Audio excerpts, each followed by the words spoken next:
নিউক্লিয়াসের গঠন আঁকার জন্য প্রথমেই কম্পাস দিয়ে একটা বৃত্ত অঙ্কন করে নেব এবং তারপর সামান্য একটু ছোট করে ভেতরে আরেকটা বৃত্ত অঙ্কন করে নেব। এইভাবে আমরা নিউক্লিয়াস অঙ্কন করব। আর ভিডিওটি তোমরা পুরো দেখো। আমি এই ছবিটা আঁকার জন্য যেগুলো ব্যবহার করেছি, একটা কাটা কম্পাস, একটা 2B পেন্সিল, একটা স্কেল এবং একটা অবশ্যই সাদা পেজ।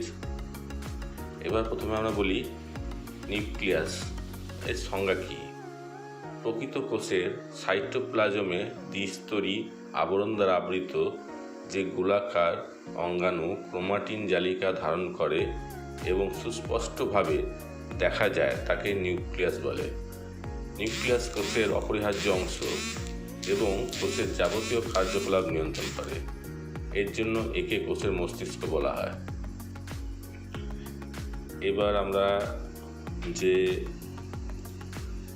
নিউক্লিয়ার এনভেলপ সেটাকে একটু পরিষ্কার করে এঁকে নেব। আর তার আগে আমরা নিউক্লিয়ার রন্ধ্র এঁকে নিয়েছি কটা। তো বৃত্তটা যেটা করেছিলাম সেটা গোলাকার অংশটা করার জন্য এবার আমরা সেটাকে পরিষ্কার করে নিচ্ছি। এটা হচ্ছে নিউক্লিয়াসের আবরণ, যাকে বলে নিউক্লিয়ার এনভেলপ।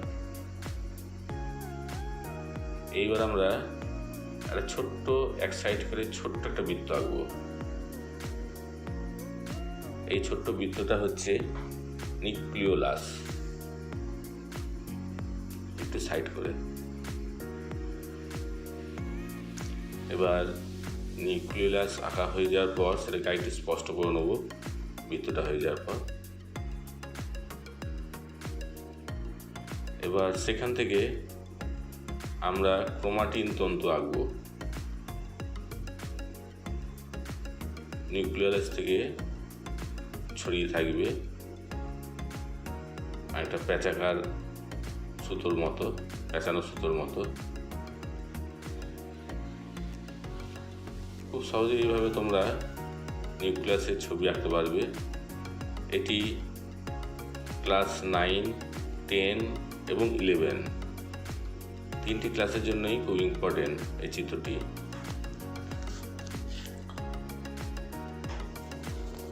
এবার আমরা ছোট ছোট দানা এঁকে নেব। নিউক্লিওপ্লাজম এগুলোকে বলা হয়।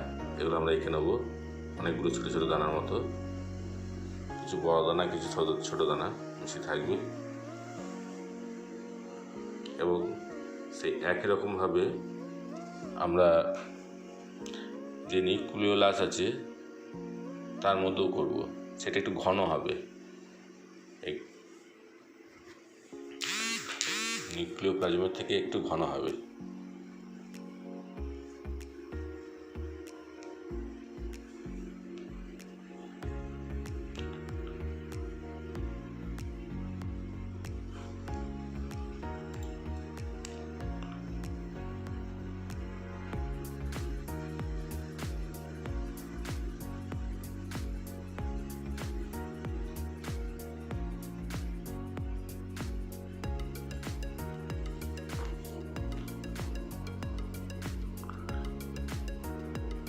এবার আমরা কিছু দানা,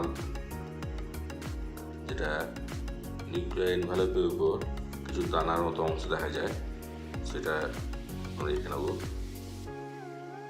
এটা না আঁকলেও চলে, কিন্তু সাধারণত এটা দিলে ভালো লাগছে, এটা থাকে।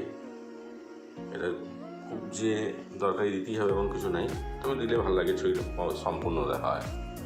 এবার স্কেল দিয়ে সব যে কটা অংশ আমাদের চিহ্নিত করতে হবে সেগুলো একটা স্কেল দিয়ে যে কোনো এক পাশে আমরা সমান্তরালভাবে টেনে নেব।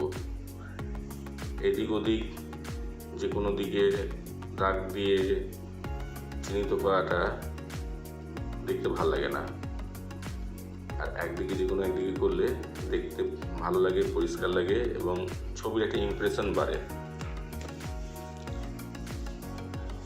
যেহেতু তোমরা পরীক্ষায় করবে সেহেতু, তো উপরে যেটা বলেছিলাম ওটা হচ্ছে নিউক্লিয়ার এনভেলপ। এখন পয়েন্টিং করে নিচ্ছি নিউক্লিয়ার এনভেলপ।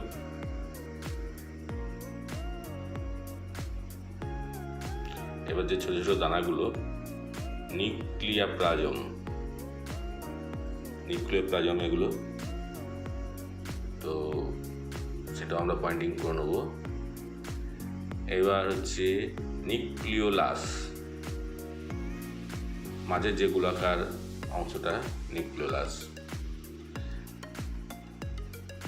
এবার হচ্ছে ক্রোমাটিন তন্তু, যে তন্তুগুলো দেখা যাচ্ছিল এঁকেছিলাম সেটা ক্রোমাটিন তন্তু, এবং এটা নিউক্লিয়ার রন্ধ্র, এরকম কতগুলো রন্ধ্র থাকে। ব্যাস, ছবিটা কমপ্লিট হলো। এবার নিচে এর একটা পয়েন্ট করে দিচ্ছি নিউক্লিয়াস। আশা করি তোমাদের ভালো লাগলো। ধন্যবাদ।